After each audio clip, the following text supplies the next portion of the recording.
आप सभी को मेरा नमस्कार है मेरे भाई। देखो, सबसे पहली बात है ना सर कि आज आपका फिजिक्स में ना एक बड़ा ही बेहतरीन चैप्टर है जिसका नाम है प्रकाश की प्राकृति तथा परावर्तन। ये ऐसा चैप्टर है सर जो आपके एग्जाम में लगभग साल जो है ना सर 1 से 2 क्वेश्चन प्रत्येक साल पूछ रहा है सर ये चैप्टर से।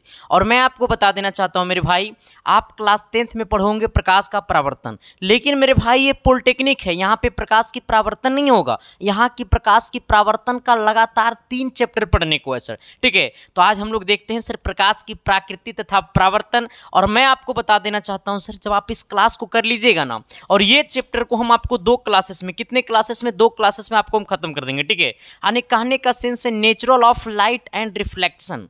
नेचुरल ऑफ लाइट एंड क्या, रिफ्लेक्शन, जिसका आज हमारा क्या है, पहला क्लास है। इसका हम 2 क्लास लेंगे। ठीक है सर, तो दोनों क्लासेस, ये चैप्टर जो है सर, ये चैप्टर का दोनों क्लासेस आपको यूट्यूब पे मिल जाएगा। ठीक है, तो आप यूट्यूब पे इसका एक प्लेलिस्ट बना हुआ, ठीक है, polytechnic math, polytechnic physics, polytechnic chemistry करके एक प्लेलिस्ट बना हुआ है, उसका लिंक इस वीडियो के डिस्क्रिप्शन में आपको मिल जाएगा। और ये चैप्टर जो है सर वो आपको एप्लीकेशन पे भी क्लासेस चल रहे हैं। ठीक है, चलिए आते हैं सर, हम लोग क्लास को कर देते हैं शुरू। क्लास शुरू करने से पहले बस इतना ही चाहूँगा कि अगर आप चैनल पे पहली बार आए हैं, अगर आपका मकसद है कि हमें सिलेक्शन पाना है, तो इसके साइंस क्लासेस परिवार के साथ जुड़ जाइए, क्योंकि यही एक ऐसा परिवार है मेरे भाई जो आपको सिलेक्शन का सबसे बड़ा राज देगा। ठीक है, आना। सबसे पहले देखो, हमको इसमें पढ़ना क्या है, तो हमको सबसे पहले पढ़ना है प्रकाश। क्या पढ़ना है मेरे भाई, प्रकाश। और प्रकाश के तो क्या कहते हैं, लाइट। अब इस बात को समझना कि इसका नाम है प्रकाश की परावर्तन। ठीक है, प्रकाश की परावर्तन से रिलेटेड ये भी है। ठीक है, हमको सबसे पहले क्या पढ़ना है, प्रकाश। प्रकाश बोले तो क्या, लाइट। सर लाइट क्या है, अरे भाई लाइट क्या है, लाइट क्या है, तो लाइट एक प्रकार का ऊर्जा है, क्योंकि अगर लाइट अगर है तभी हम किसी वस्तु को देख पाते हैं। तो इसका कहने का सेंस है कि लाइट एक प्रकार का क्या है, ऊर्जा है। तो सबसे पहला कॉन्सेप्ट यही है कि लाइट जो है वो एक प्रकार का क्या है, ऊर्जा है। अच्छा, इस बात को समझ लेना कि हमारा प्रकाश, इसके लिख लेना, इसे लिख लेना। ठीक है, लिखते चलिएगा। प्रकाश एक प्रकार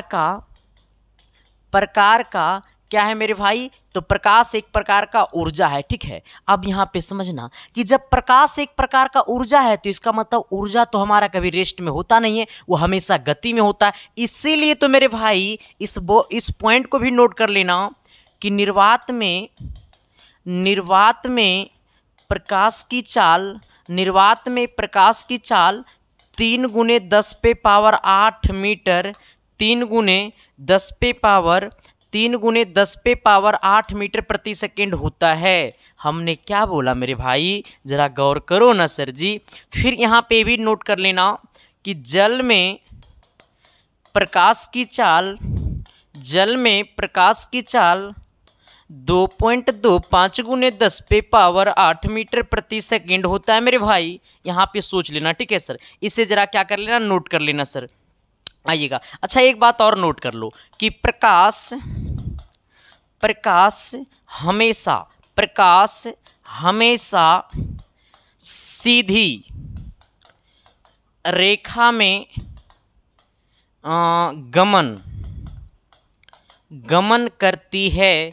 इसे भी नोट कर लेना। हमने क्या बोला कि प्रकाश जो है वो हमेशा कैसे रेखा में गमन करती है, तो सीधी रेखा में। क्या करिए मास्टर, हमरा ना बुझे लो, ना बुझाए। देखो ऐसे समझना, आप इस सोच लो ना सर जी कि ये हमारा क्या है, एक मान लो कि ये लाइट है। ठीक है सर, जैसे ये लाइट जल रहा है, ठीक है, ये दिया जल रहा है, दिया समझता है, मोमबत्ती समझता, हाँ, ये मोमबत्ती जल रहा है, और ये मोमबत्ती को हमको देखना है। जब ये मोमबत्ती को हमको देखना है, तो मेरे पास कोई पेपर है, सपोज मान लो कि ये पेपर है, मैं आपको लाता हूँ। ठीक है, मेरे पास सब सुविधा है, तुम एक बार बोल करके तो देखो, मेरे पास सब कुछ मिल जाएगा। ठीक है, आ जाना सर। थोड़ी सी सर अभी एनर्जेटिक कम होगा, क्योंकि थोड़ा सा भी स्टूडियो नया नया सेटअप हुआ है। ठीक है, बाकी क्लास वाला तो फील देंगे मजा वाला। ठीक है, आओ देखो सर, ये लाइट जल रहा है ना, अरे भाई मान ना रे जल रहा है। अब ये लाइट को देखना है, तो जब ये पेपर को ऐसे करके रखेंगे ना, तो ये लाइट दिखेगा, और जब ये पेपर को ऐसे मोड़ देंगे ना रे भाई, तो ये लाइट भी नहीं दिखेगा, यानी हम कह सकते हैं, इसीलिए हम बोल सकते हैं कि प्रकाश जो है सर वो हमेशा कैसे रेखा में गमन करती है, तो प्रकाश हमेशा सीधी रेखा में गमन करती है। अब इस बात को समझ लेना कि जो वस्तुएं स्वयं प्रकाश उत्पन्न करती है, देखो ये दुनिया में इसे नोट कर लेना, थोड़ा सा आगे बढ़ना, क्योंकि मैं हमेशा से कहता हूं सर कि मैं पढ़ाऊंगा वही जो आपके सिलेबस में है, मैं सिलेबस से एक पॉइंट बाहर नहीं पढ़ाऊंगा मेरे भाई। अब आपका क्लासेस डेली चलेगा, कभी क्लास नहीं रुकेगा सर। अब क्लास तभी रुकेगा जब हम रुकेंगे। ठीक है, इसका मतलब अब क्लास कभी नहीं रुकेगा। ठीक है सर, आ जाना। मैं आपको बताता हूं, देखो ये दुनिया में 2 तरह की वस्तुएं हैं, कितने तरह की वस्तुएं हैं? ये दुनिया में दो प्रकार की वस्तुएं हैं। एक ऐसी वस्तुएं हैं जो प्रकाश स्वयं उत्पन्न करती है और एक ऐसी वस्तुएं हैं जो अंधेरे में वस्तुएं दिखाई नहीं देती है, जो प्रकाश उत्पन्न नहीं करती है। हमने क्या बोला कि ये दुनिया में दो प्रकार की वस्तुएं हैं। एक ऐसी वस्तुएं हैं जो प्रकाश स्वयं उत्पन्न करती है और एक ऐसी वस्तुएं हैं जो प्रकाश उत्पन्न नहीं करती है। यानी कहने का सेंस है कि अगर मैं आपको बोलूं अच्छा रुक जाओ, इसके लिए हम आपके लिए पीडीएफ बना करके लेकर के आए सर, ठीक है, थोड़ा सा गौर करना। हमने बोला है कि वस्तुएं दो प्रकार की होती है, ठीक है। पहला ऐसी वस्तुएं से होता है जिसे हम लोग क्या कहते हैं? प्रादीप्त कहते हैं। क्या कहते हैं? प्रादीप्त कहते हैं, ठीक है सर, आ जाना। प्रादीप्त वस्तुएं कौन सी वस्तुएं होती है? प्रादीप्त वस्तुएं वो वस्तुएं होती है जो प्रकाश स्वयं उत्पन्न करती है, ठीक है सर, यानी जिसको हम लोग कहते हैं जो वस्तुएं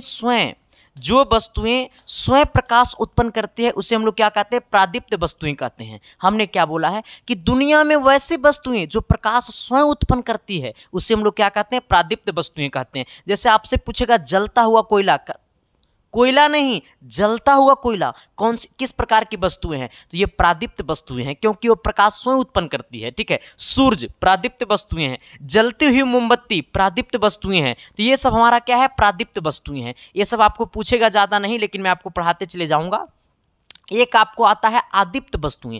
आदीप्त वस्तुएं वे वस्तुएं होंगे जो प्रकाश उत्पन्न नहीं करते मेरे बड़ा भाई, ठीक है सर, आ जाना। हमने क्या बोला कि जो वस्तुएं अंधेरे में दिखाई नहीं देती है उसे हम लोग क्या कहते हैं? अदीप्त वस्तुएं कहते हैं, ठीक है सर। अब देखो सर, अगर जलता हुआ कोयला को अगर अंधेरे में रख देंगे तो वो प्रकाश उत्पन्न करेगा, तो वो दिखाई देगा कोयला जल रहा है सर। अब इसीलिए सपोर्टेड मान लो कि मेज कुर्सी को अगर अंधेरे रूम में रख देंगे तो दिखाई देगा? नहीं दिखाई देगा। इसीलिए हमारा ये सब जो वस्तुएं हैं वो कौन सी वस्तुएं हैं? अदीप्त वस्तुएं हैं। तो एक बार मेरे साथ बोलना मेरे भाई, जरा शिद्दत से बोलना, प्यार से बोलना, मोहब्बत से बोलना, ठीक है सर, आ जाना। अब यहाँ पे समझना, एक पॉइंट को समझना कि अब हमको पढ़ना है किरण। क्या पढ़ना है? किरण। देखो सर, ऐसे समझना जरा। अच्छा यहीं पे पढ़ा देते हैं। देखो हमको क्या पढ़ना है सर? किरणें कितने प्रकार की होती है? तो किरणें 3 प्रकार की होती है, ठीक है। पहला क्या होता है सर मेरे भाई? अपसारी किरणें। अपसारी मतलब डाइवर्जिंग रेज, यानी कहने का सेंस है कोई मान लो कि हम स्कूल कोचिंग जाते हैं, तो कोचिंग जब छुट्टी होता है ना तो कोचिंग से हम लोग निकलते हैं। जब कोचिंग से निकलते हैं तो सभी बच्चे अपने अपने घर के रास्ते से निकलते हैं, ठीक है सर। यानी कहने का सेंस है कि जब कोई एक जगह से 2 या 2 से अधिक किरण निकलती है, एक जगह से 2 या 2 से अधिक किरण निकलती है, तब हम लोग इसको क्या कहते हैं? अपसारी किरणें कहते हैं, डाइवर्जिंग रेज कहते हैं। हमने क्या बोला कि जब एक जगह से 2 या 2 से अधिक किरणें निकलती है तब हम लोग क्या कहते हैं? अपसारी किरणें कहते हैं, मतलब डाइवर्जिंग रेज कहते हैं। यानी कहने का सेंस है, सपोर्टेड मान लो यह है स्कूल। मानने में क्या जाता है? मानना रे भाई, मानने के कुछ मान लो। एगो कह रहा सर मान ले कि कैटरीना कैफ से मेरा शादी होगा।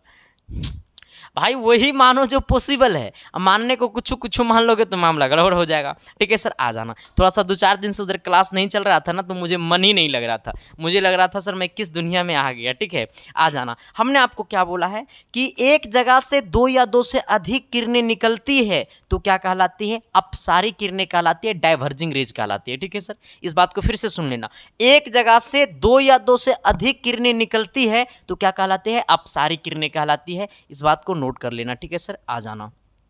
दूसरा क्या है मेरे भाई? अभिसारी किरणें। अभिसारी बोले तो कन्वर्जेंट रे। कौन सा रे? कन्वर्जेंट रे। अच्छा, आ जाना। डाइवर्जेंट का मतलब क्या होता है? एक जगह से निकलना। कन्वर्जेंट का मतलब होता है एक जगह मिलना, ठीक है सर, आ जाना। तो 2 या 2 से अधिक किरणें, 2 या 2 से अधिक किरणें, 2 या 2 से अधिक किरणें एक जगह पे मिलती है, 2 या 2 से अधिक किरणें एक जगह पे मिलती है तो इसे हम लोग क्या कहते हैं? कन्वर्जेंट कहते हैं, अभिसारी किरणें कहते हैं। हमने क्या बोला है कि 2 या 2 से अधिक किरणें एक जगह पे मिलती है तो क्या कहलाती है? आपको अभिसारी किरणें कहलाती है, मतलब कन्वर्जेंट रे कहलाती है, ठीक है। 2 या 2 से अधिक किरणें एक जगह पे मिलती है तो क्या कहलाती है? अभिसारी किरणें कहलाती है, ठीक है सर, आ जाना। अगला मैं बोलूंगा सर समांतर किरणें। समांतर किरणें बोले तो पता है क्या?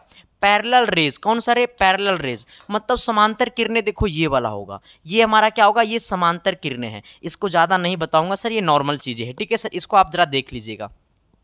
अगला हमको पढ़ना है सर मेरे भाई प्रकाश की परावर्तन। अच्छा, कहने का सेंस है कि ये प्रकाश की परिकिरणन हमको पढ़ना है, ठीक है सर, आ जाना। देखो सर, यहाँ से आप इस पॉइंट को VVI मार देना मेरे भाई। ये पॉइंट पूछता है सर इस पॉइंट को आपको वीवीआई मारना पड़ेगा सर। ये पॉइंट से पक्का एक सवाल मतलब पक्का रखने का चांस रखना सर। प्रत्येक सेट में ये पॉइंट से एक सवाल आपको मिलता होगा, ठीक है। आखिरकार में कहता है कि प्रकाश की परिकिरणन होता क्या है, थोड़ा सा हमें इसे समझना है और दिल से समझना है मेरे भाई, और दिमाग तक क्या करना है, पहुंचाना है।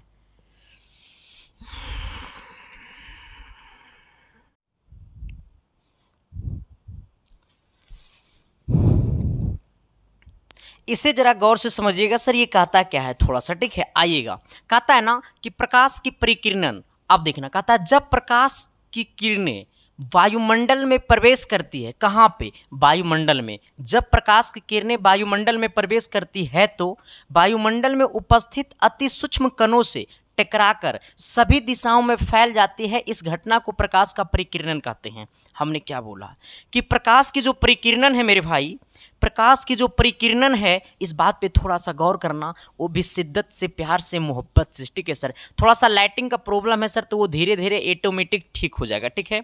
हमने आपको क्या बोला है कि जब प्रकाश की किरणें वायुमंडल में प्रवेश करती है, कहाँ पे, वायुमंडल में, तो वायुमंडल में प्रवेश करती है तो उपस्थित वायुमंडल में, जब प्रकाश की किरणें वायुमंडल में जाती है तो वायुमंडल में छोटे छोटे जो कण होते हैं ना, उपस्थित छोटे छोटे अति सूक्ष्म कण जो होते हैं ना, कणों से टकराकर सभी दिशाओं में क्या होती है, फैल जाती है। इस घटना को प्रकाश की परिकिरणन कहते हैं। अब आना, प्रकाश की परिकिरणन के ही कारण, प्रकाश की परिकिरणन के ही कारण प्रिज्म का निर्माण होता है, ठीक है सर। प्रकाश के परिकिरणन के ही कारण, प्रकाश के परिकिरणन के ही कारण प्रिज्म का क्या होता है, निर्माण होता है। जैसे सपोज मानो कि ये हमारा क्या है, श्वेत प्रकाश है। ये हमारा क्या है मेरे भाई, ये हमारा श्वेत प्रकाश है। कौन सा प्रकाश है, श्वेत प्रकाश है। अब जरा सोचना सर जी, अब सोचना जरा, ऐसे सोचना, ये वाला किरण को जाना चाहिए था सीधे इस प्रकार से, ये किरण को सीधे चले जाना चाहिए था।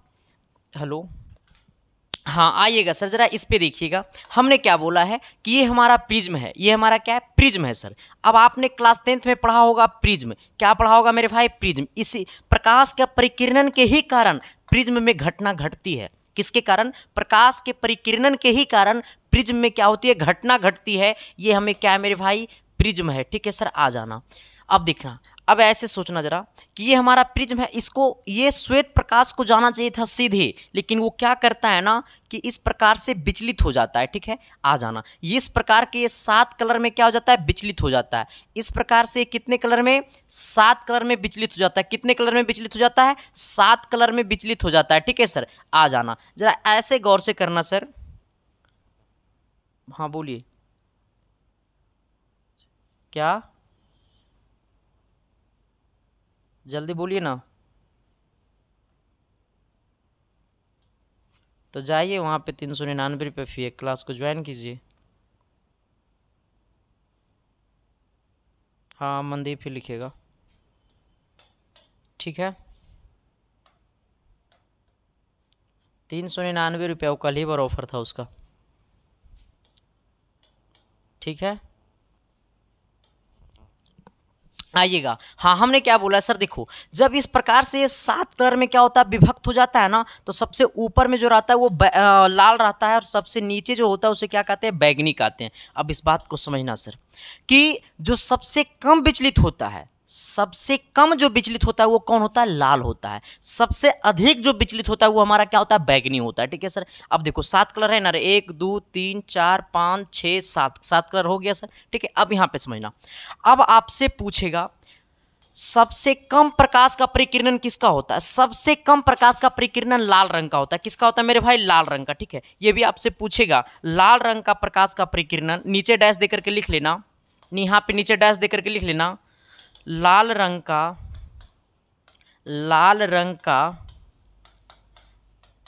प्रकाश का परिकिरणन, प्रकाश का क्या, परिकिरणन, प्रकाश का परिकिरणन सबसे, प्रकाश का परिकिरणन सबसे कम होता है। अब सोचना, जो विचलित कम होगा उसका प्रकाश का परिकिरणन सबसे कम होगा। लाल कम विचलित हो रहा है, ये ज़्यादा विचलित हो रहा है, इसलिए लाल रंग का प्रकाश का परिकिरणन सबसे कम होगा। अब देखो बैगनी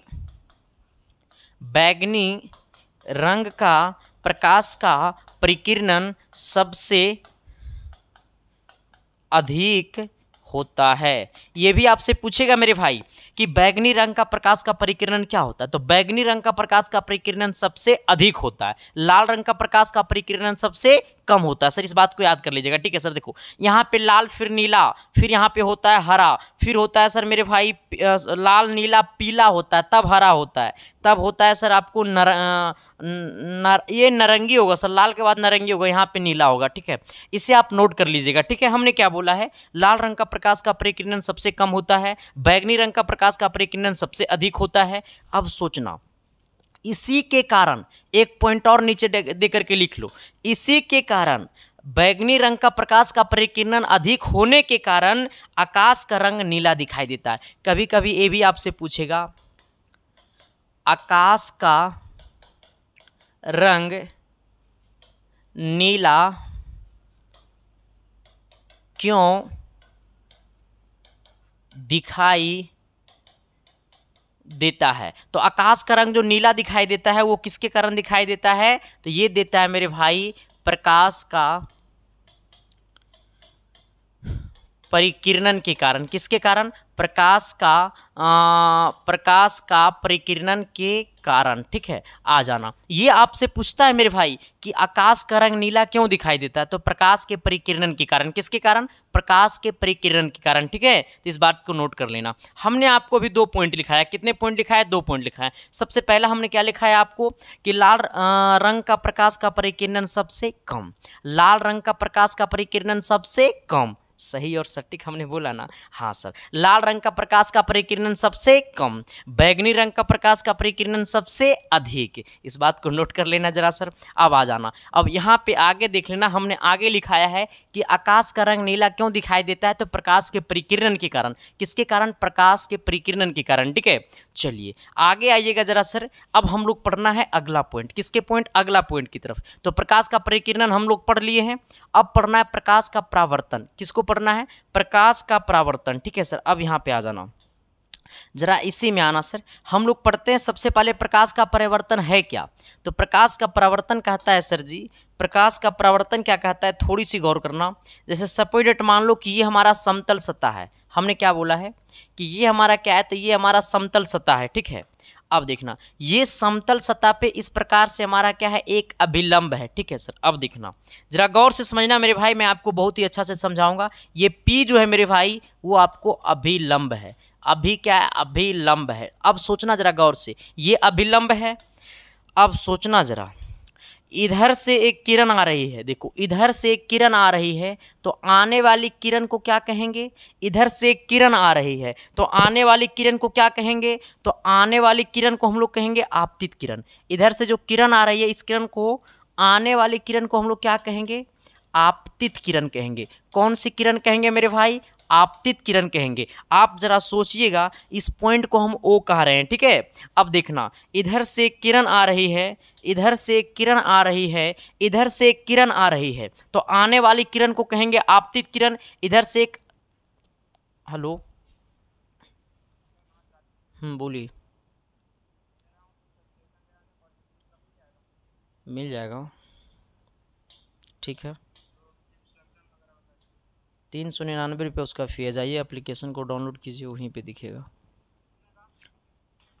अब देखिएगा इधर, अब यहाँ पे समझना है सर कि आने वाली किरण को हम लोग क्या कहेंगे, आपतित किरण, ठीक है सर। अब यहाँ पे देखना, जब ये आपतित किरण इधर से आती है, अरे भाई जरा गौर करना, जब ये आपतित किरण इधर से आती है, जब ये वाला परावर्तक सतह पे पड़ती है, तो ये परावर्तक सतह पे पड़ने के बाद इसको क्या होनी चाहिए सर ना, इसको इस प्रकार से निकल जानी चाहिए था। हमने क्या बोला कि ये आपतित किरण जब इधर से आती है तो ये आपतित किरण को इस परावर्तक सतह पे पड़ने के बाद इसको आगे निकल जानी चाहिए था, लेकिन वो क्या करता है ना सर, ये परावर्तक सतह पे पड़ने के बाद अपने माध्यम में वापस चला जाता है। किस माध्यम में चला जाता है मेरे भाई, वो अपने माध्यम में वापस चला जाता है, वो अपने ही माध्यम में वापस चला जाता है। तो आने वाली किरण को आपतित किरण और जाने वाली किरण को, जाने वाली किरण को, जाने वाली किरण को हम लोग क्या कहेंगे, जाने वाली किरण को हम लोग कहेंगे परावर्तित किरण। कौन सी किरण, परावर्तित किरण। कौन सा किरण, परावर्तित किरण, ठीक है, आ जाना।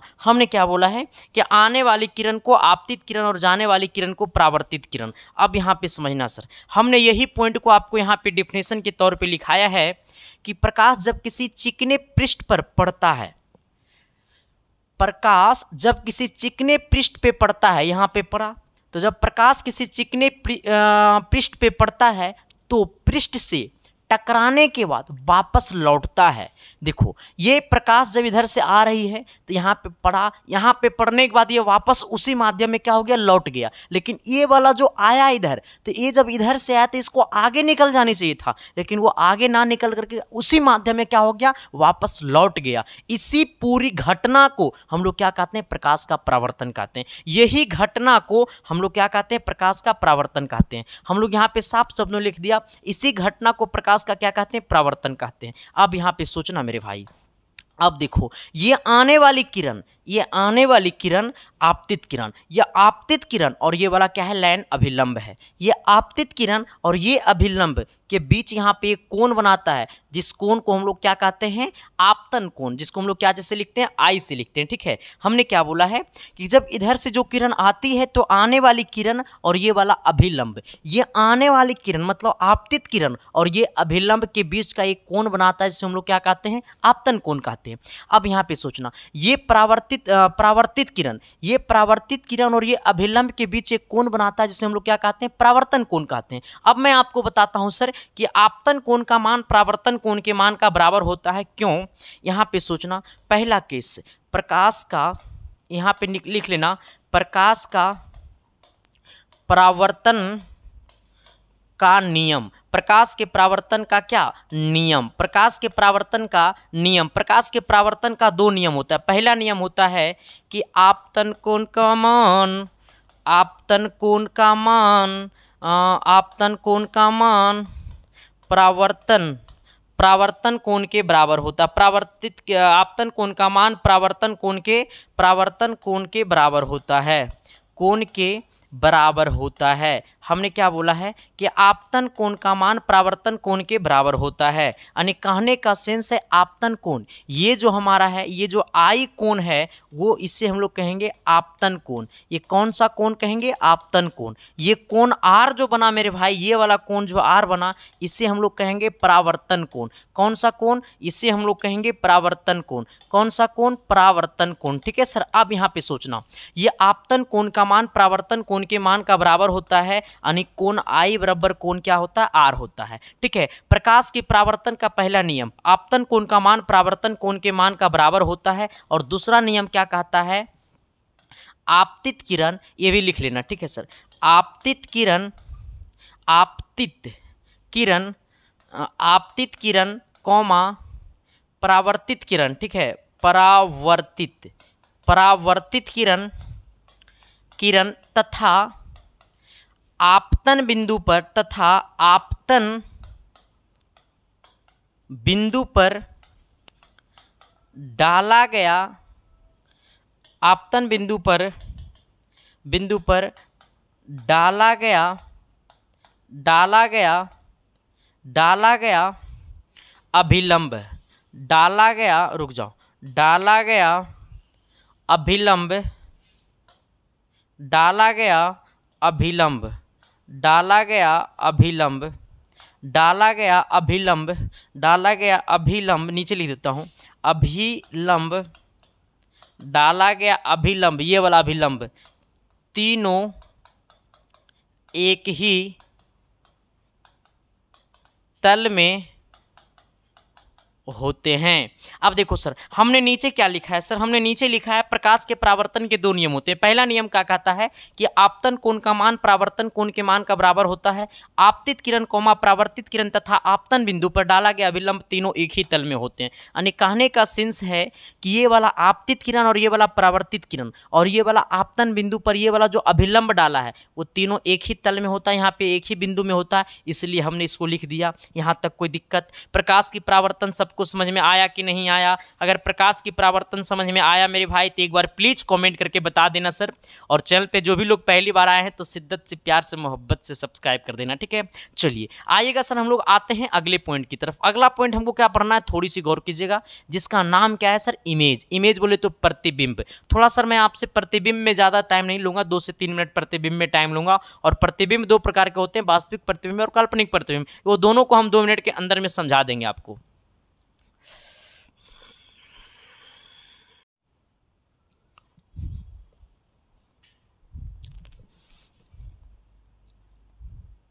ये हमारा इमेज है सर। आखिरकार में इमेज क्या होता है सर? देखो थोड़ी सी सर है ना, मैं थोड़ा सा ज़्यादा सीरियस पढ़ाऊंगा, ठीक है, क्योंकि आपका देखो सिलेबस सर बहुत ज़्यादा है और आपके पास टाइम ना के बराबर है सर, तो हमको सब कुछ देखना पड़ता है। और सब कुछ देखते हुए सर हम आपके सिलेबस को आपकी मुट्ठी तक पहुँचाएंगे, क्योंकि हमने आपको पहले ही बोला है सर कि आपका सिलेक्शन ही मेरा पहचान है, तो आपका सिलेक्शन देना मुझे सबसे बड़ा मेरा मोटिव है मेरे भाई, ठीक है।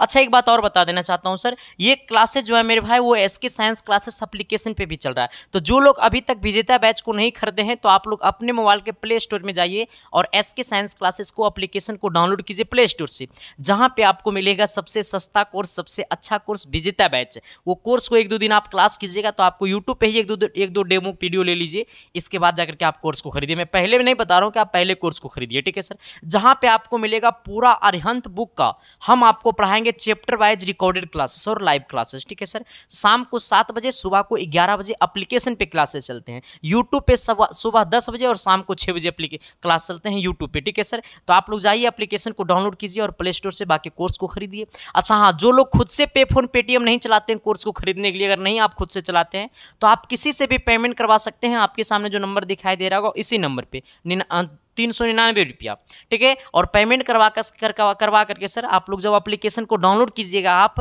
तो उसमें आपसे मांगेगा मोबाइल नंबर और पासवर्ड रजिस्टर करते समय, वही मोबाइल नंबर और पासवर्ड आपको व्हाट्सअप कर देना है पेमेंट करके, तो आपको मिनट भर में आपका कोर्स खुल जाएगा, ठीक है सर। और दूसरी बात पता है क्या है सर, मैं हमेशा से कहता हूं सर कि आपका सिलेक्शन के लिए मैं कुछ भी कर दूंगा, तो हमने आपके लिए लेकर क्या है सर 1500 गेस क्वेश्चन। लेकिन सर इसमें 1500 गेस क्वेश्चन नहीं है, बहुत सारे बच्चे का डिमांड था सर कि 1500 थोड़ा सा ज़्यादा हो जाता है, तो हमने बोला कितना कर दो, तो बोला 1200 कर दो। हमने बोला चलो खुद पे मेहनत कर दूंगा, खुद पे मेहनत करूंगा तो कुछ भी पॉसिबल कर दूंगा। लड़ाएंगे क्वेश्चन उतने जितना हम 1500 में लड़ा रहे थे, ठीक है सर। इसीलिए इसका नाम हम धर दिए 1200 गेस क्वेश्चन। 1200 गेस क्वेश्चन आपको मिलेगा मात्र 99 रुपया में सर। इसका बहुत ही जल्द ऑफर खत्म होने वाला है, क्योंकि सर इसमें पेज ज़्यादा है, एक पेज पे हम आपको लगभग 50 पैसा भी कम ले रहे हैं, ठीक है सर। तो जिन लोगों को लेना है सर ये आपको 1500 गेस क्वेश्चन, तो आप लोग इस जो नंबर दिखाई दे रहा होगा इसी नंबर पे आपको 99 रुपये पेमेंट करवा देना है। किसी से भी आप पेमेंट करवा सकते हैं, पेमेंट का स्क्रीनशॉट ले लेना है पेमेंट करवाने के बाद, और उसका स्क्रीनशॉट आपको व्हाट्सअप कर देना है और व्हाट्सअप पे मैसेज कर देना है सर कि मुझे पॉलिटेक्निक का 1500 गेस क्वेश्चन चाहिए। मिनट भर के अंदर में आपके पास पीडीएफ फाइल सेंड हो जाएगा, आप मजे मजे में पढ़ते रहिएगा। बाकी सिलेक्शन तो आप देना आपका काम है और पढ़ाना मेरा काम है मेरे भाई, ठीक है सर। चलिए आइएगा, कहता है प्रतिबिंब। इमेज क्या है मेरे भाई? देखो मैं आपको बताता हूँ इमेज क्या है। जैसे सपोज डेट मान लो ना, अरे मानो ना रे, मानने में की जाता है, हमारा स्टूडेंट है तो तोरा मानना पड़बे करेगा, ठीक है सर। थोड़ा सा जानता है अभी स्टूडियो हमने सेटअप किया, ठीक है, तो 1-2 दिन थोड़ा सा आवाज़ को लेकर के प्रॉब्लम होगा, बाकी तीसरा दिन से एकदम तगड़ा से दौड़ेगा शेर, क्या सर? आइएगा सर, देखो मैंने आपको क्या बोल रहा हूँ, थोड़ा सा गौर करना सर, वो भी शिद्दत से, प्यार से, मोहब्बत से। सपोज डेट मानिए ये हमारा क्या है, अवतल दर्पण है, मानो ना रे भाई ये अवतल दर्पण है सर।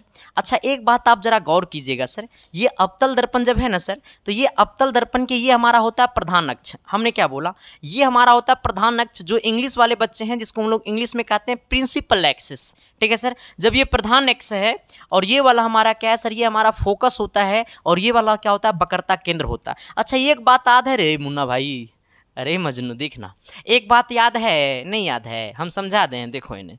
आप लोग पढ़े होंगे क्लास 10th में कि जब अवतल दर्पण में वस्तु को वक्रता केंद्र पे रखा जाता है, अवतल दर्पण में जब वस्तु को अवतल दर्पण में जब वस्तु को वक्रता केंद्र पे रखा जाता है, अवतल दर्पण में जब वस्तु को वक्रता केंद्र पे रखा जाता है, तो उस वस्तु का प्रतिबिंब वक्रता केंद्र पे ही बनाता है, उस वस्तु का प्रतिबिंब वक्रता केंद्र पे ही बनाता है, वस्तु के समान आकार का बनाता है। जैसे मान लो कि ये हमारा क्या है, यहाँ से इस प्रकार से किरण गया, इस प्रकार से किरण जाने के बाद सर वो क्या क्या यहाँ से टकराया, ठीक है। तो ये फोकस से निकल गया, कहाँ से निकल गया, फोकस से निकल गया सर, ठीक है। आ जाना, ये फोकस से हमारा क्या हो गया, निकल गया सर। जब ये फोकस से निकल गया तो दूसरा किरण जो है वो कहाँ से जाता है, दूसरा प्रतिबिंब क्या है सर, ये फोकस से डाल दो, ठीक है। देखो जब यहाँ से, जब ये फोकस से प्रतिबिंब को यहाँ पे किरण को डालेंगे, दूसरा किरण को ये फोकस से डालो, जब ये फोकस से डालेंगे सर तो यहाँ पे टकराने के बाद, जब इस पे टकराएगा तो टकराने के बाद, अरे भाई टकराने के बाद इससे क्या हो जाएगा, पैरेलल हो जाएगा ना। अब देखो सर, जहाँ पे दोनों एक दूसरे से टकराता है उसी को हम लोग क्या कहते हैं सर, वस्तु कहते हैं। तो देखो ये मान लो ए बी हमारा क्या है, कोई वस्तु है, तो ए डैश और ये बी डैश उसका क्या बना, प्रतिबिंब बना। हमने सही बोला, अरे भाई हम हमेशा सही बोलते, कभी गलत बोलते नहीं है। आ जाना, तो ये हमारा क्या बना, प्रतिबिंब बना। अब सोचना मेरे भाई कि अच्छा ये रियल रूप में कटा कि काल्पनिक रूप में कटा, तो ये रियल रूप में कटा। तो देखो सर, ये जो वस्तु का प्रतिबिंब जो है ना वो अवतल दर्पण में, अब इस बात को याद कर लो, जिसको पता नहीं तो वो याद कर लो कि जब अवतल दर्पण में वस्तु को वक्रता केंद्र पे रखा जाता है तो उस वस्तु का प्रतिबिंब वक्रता केंद्र पे ही बनाता है, वस्तु के समान आकार का बनाता है, वास्तविक बनाता है, उल्टा होता है। आ जाना, देखो जब भी प्रतिबिंब वास्तविक होगा तो ऊपर वस्तु है, नीचे प्रतिबिंब बना, इसका मतलब उल्टा बना। तो थोड़ा सा आना हम लोग उसकी दुनिया में। कहता है जब प्रकाश की किरणें एक बिंदु से चलकर परावर्तन के पश्चात किसी दूसरे बिंदु पर मिलती है तो इस दूसरे बिंदु के पहले बिंदु पर प्रतिबिंब बनाते हैं। देखो सर यहाँ पे सोचना, ये दूसरे बिंदु का, अरे भाई इधर आ जाना, ये दूसरे बिंदु का देखो यहाँ से देखना, ये वस्तु है, इसका प्रतिबिंब नीचे बना, तो ये हमारा क्या कहलाता है, प्रतिबिंब कहलाता है, ठीक है।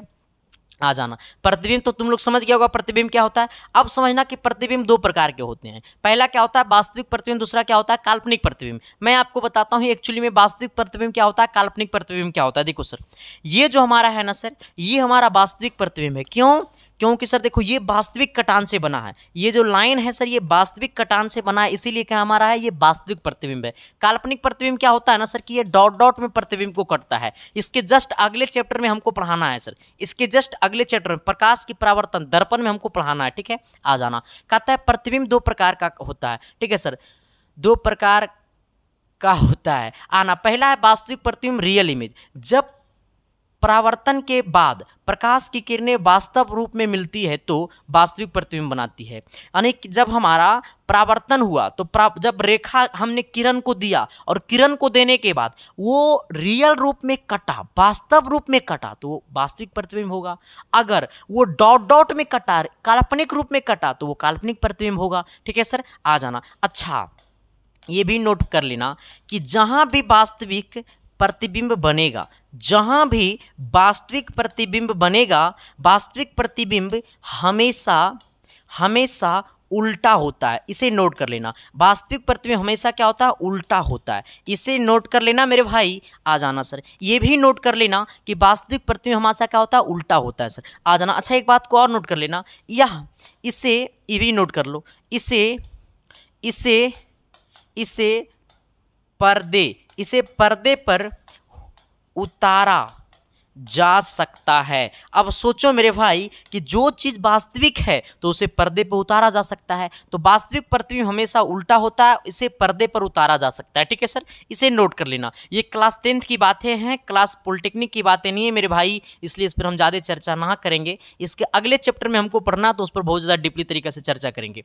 अभी सारी प्रतिबिंब बोले तो वर्चुअल इमेज, कहता है जब प्रकाश परावर्तन के बाद प्रकाश की किरणें वास्तव रूप में नहीं मिलती है, वास्तव रूप में मिलेगा तो वास्तविक प्रतिबिंब, वास्तव रूप में नहीं मिलेगा तो काल्पनिक प्रतिबिंब। हमने क्या बोला कि जब वास्तव रूप में मिलेगा तो वास्तविक प्रतिबिंब और वास्तव रूप में नहीं मिलेगा तो काल्पनिक प्रतिबिंब। सिंपल फंडा, सिंपल रूल, काहे को टेंशन लेना, अरे जिंदा है ना संदीप कुमार सर, टेंशन नहीं लेना, टेंशन देना है सर, ठीक है। आ जाना, अब इस बात को नोट कर लेना है कि जो वास्तविक रूप में नहीं मिलेगी तो काल्पनिक होगा और जो वास्तविक रूप में मिलेगी तो वास्तविक होगा। आ जाना, अच्छा ये काल्पनिक प्रतिबिंब क्या होता है मेरे भाई, देखो काल्पनिक प्रतिबिंब का दूसरा नाम है आभासी प्रतिबिंब, ठीक है सर। यह प्रतिबिंब बोले मतलब तो काल्पनिक प्रतिबिंब या आभासी प्रतिबिंब, यह प्रतिबिंब हमेशा, वास्तविक प्रतिबिंब जो होता है वो हमेशा सीधा होता है, वास्तविक प्रतिबिंब हमेशा सीधा होता है। कैसा होता है मेरे भाई, सीधा होता है। ये भी नोट कर लेना, इसे पर्दे पर उतारा नहीं जा सकता है, नहीं जा सकता है। देखो मेरे भाई, जो चीज़ सही है ये नहीं है तो और पर्दा पर कोई उतारेगा नहीं उतारेगा ना। हाँ, अरे काहे को टेंशन लेते हो सर, हम जिंदा है ना, आ जाना। हमने क्या बोला है कि आभासी प्रतिबिंब जब परावर्तन के बाद प्रकाश की किरणें वास्तव में नहीं मिलती है तो बल्कि मिलती हुई प्रतीत होती है। वास्तव में नहीं मिलेगा, मिलते हुए प्रतीत होता है। तो ऐसे केस में, हेलो, हाँ बोलिए। ITI का बैच नहीं हो, पॉलिटेक्निक का बैच हो। हाँ ठीक है। हाँ आइएगा जरा सर, हमने क्या बोला है कि आभासी प्रतिबिंब जब परावर्तन के बाद प्रकाश की किरणें वास्तव में नहीं मिलती है बल्कि मिलती हुई प्रतीत होती है तो प्रतिबिंब हम आभासी कहलाती है। ठीक है, आ जाना। यह प्रतिबिंब हमेशा सीधा होता है, इसे पर्दे पर नहीं उतारा जा सकता है। आ जाना। वास्तविक को उतारेगा, काल्पनिक को नहीं उतार सकते हैं। ठीक है सर, आ जाना। अब मैं आपको बताता हूं सर, इसी में हमको पढ़ना है समतल दर्पण। क्या पढ़ना है सर? मैं आपको पूरा खत्मे कर देता हूं आज। ठीक है सर, आ जाना। अच्छा एक बात और समझ लो जरा, इसे आप नोट कर लीजिएगा सर, जो हमको पढ़ना है अगला पॉइंट को थोड़ा सा इसे आप नोट कर लीजिएगा। कि आज तक का क्लास रहने दो आज तक का क्लास सर, बाकी कल की क्लास में आपसे मिलते हैं। आज तक की क्लास इतना ही रहेगा मेरे भाई, बाकी हम कल की क्लास में आपको मिलते हैं। कल की क्लास में आपको पूरा हम इस चैप्टर को खत्म कर देंगे। ठीक है सर, अगला हमको पढ़ना एक बड़ा ही बेहतरीन फार्मूला है जिसका नाम है सर, एक बड़ा ही बेहतरीन फार्मूला जिसको हमको पढ़ना है कि प्रतिबिंबों की संख्या अगर पूछेगा ना सर तो n बराबर जो होता है, हमको पढ़ना है n बराबर 360 डिग्री बट्टा थीटा और -1। इस पे आपको न्यूमेरिकल बहुत ज़्यादा आता है। अगले क्लास में हमको क्लास 2 में यही पढ़ना है। ठीक है सर, तो हम आपको मिलते हैं अगले क्लास में। तब तक के लिए बाय, देखते रहना इसके साइंस क्लासेस। बाकी ये क्लास कैसा लगा आपको, चैनल पे पहली बार आए थे तो शिद्दत से, प्यार से, मोहब्बत से सब्सक्राइब कर देना है सर। बाकी टेंशन काहे को लेना है रे। अब शाम को 6 बजे, सुबह को 10 बजे जुड़े यूट्यूब पे, और जो एप्लीकेशन पे कोर्स को खरीदे हुए हैं तो आप लोग जुड़े सुबह में 7 बजे, सुबह को, शाम को 7 बजे, सुबह को 11 बजे। अभी रिकॉर्डेड क्लासेस चल रहे हैं। ठीक है सर, बाकी थैंक यू। देखो सर, हमने जितना क्लासेस ले लिए हैं ना वो सारे क्लासेस को कर लो, सिलेक्शन फिर कहीं कोई नहीं रोकेगा मेरे भाई। बस मैं इतना ही कहना चाहूँगा। ठीक है sir, thank you, love you.